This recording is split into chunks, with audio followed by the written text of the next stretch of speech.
আসসালামু আলাইকুম এভরিওয়ান, কি অবস্থা সবার? আশা করি সকলেই ভালো আছেন। তো আজকের ভিডিওটা কি নিয়ে হতে যাচ্ছে সেটা কিন্তু তোমরা টাইটেল এবং থাম্বনেল দেখে বুঝে গেছো। তো আজকে আমি তোমাদেরকে দেখাবো আমাদের কুয়াকাটার অন্যতম সৌন্দর্য আরেকটা জায়গা হচ্ছে আমাদের গঙ্গামতির চর। সেই চর কোথায় অবস্থিত আজকে তোমাদেরকে সেটা বলবো এবং জানাবো। ভিডিওটা লাস্ট পর্যন্ত দেখতে থাকো আর ফুল ভিডিওটা এনজয় করো।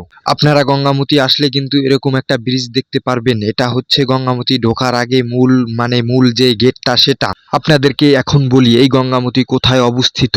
এই গঙ্গামতি হচ্ছে কুয়াকাটা থেকে 8-10 কিলোমিটার উত্তরে অবস্থিত। আর এই গঙ্গামতি ঢোকার আগে এরকম একটা মনোমুগ্ধকর একটা পরিবেশ দেখতে পারবেন।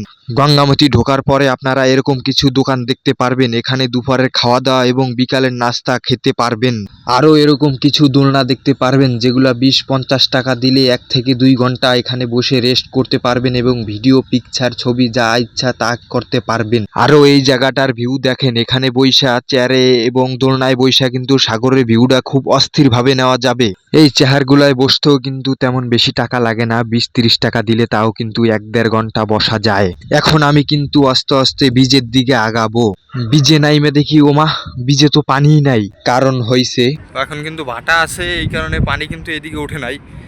ওই যে মানুষজন দেখতে পাচ্ছেন, ওইখানে কিন্তু পানি এখন বাড়ার কারণে জোয়ার যখন হয় তখন কিন্তু এইদিকেও তলাইয়া যায়। এই যে পানি দেখতে পাচ্ছেন এইদিকে। তো আমি কিন্তু আস্তে আস্তে এবার বীজের সামনের দিকে আগাবো।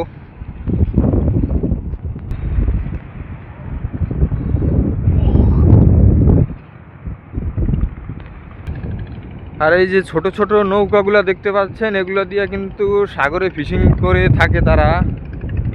আর এখন ভাটা, এই কারণে কিন্তু এই বোট তরে বাজিয়ে রয়েছে, জোয়ার হইলে তখন কিন্তু নামাইবে।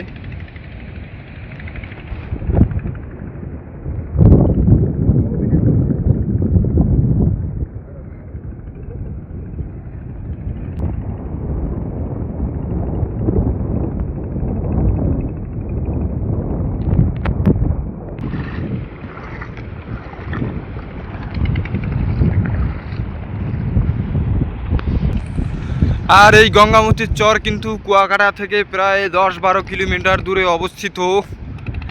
এখানে আসলে আপনারা কিন্তু কুয়াকাটার মতো সেম ফিল পাবেন। ভাই আমি সামনের দিকে আগাইতেছি, আপনারা একটু খালি দেখেন। অসাধারণ কিছু ঢেউ দেখাবো আপনাদেরকে আমি। সেই লেভেলের কাজে আপনারা উপভোগ করতে পারবেন। আর বর্ষার সিজনে আপনারা যদি ঘুরতে আসেন তাহলে কিন্তু অনেক সুন্দর সুন্দর ঢেউ দেখতে পারবেন। আর বর্ষা ছাড়া যদি নর্মাল কোনো সিজনে আসেন তাহলে কিন্তু এত সুন্দর সাগরের ঢেউ দেখতে পারবেন না আপনারা। আমি দেখাইতেছি একটু পরেই।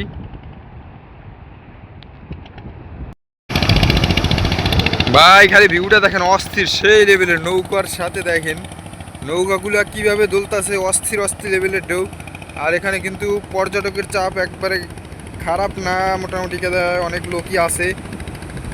আর অস্থির ভাই, খালি ঢেউটা দেখেন, খালি সেই লেভেলের। আর এই যে সাগর পাড়ে আসলে কিন্তু আপনারা এই যে দেখেন ছোট ছোট ঝিনুক, এগুলো কিন্তু এই যে ঝিনুক মালা যেগুলো দিয়ে বানাই থাকে সাধারণত, এই ঝিনুকগুলো পুরাইয়া কিন্তু তারপরে নিয়ে বানাইয়া থাকে তারা। এই যে ঝিনুক, আর খালি ঢেউটা দেখেন, ও মাই গড।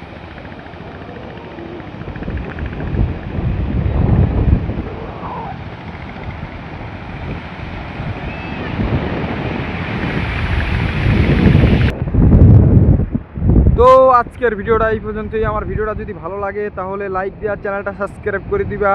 আল্লাহ হাফেজ।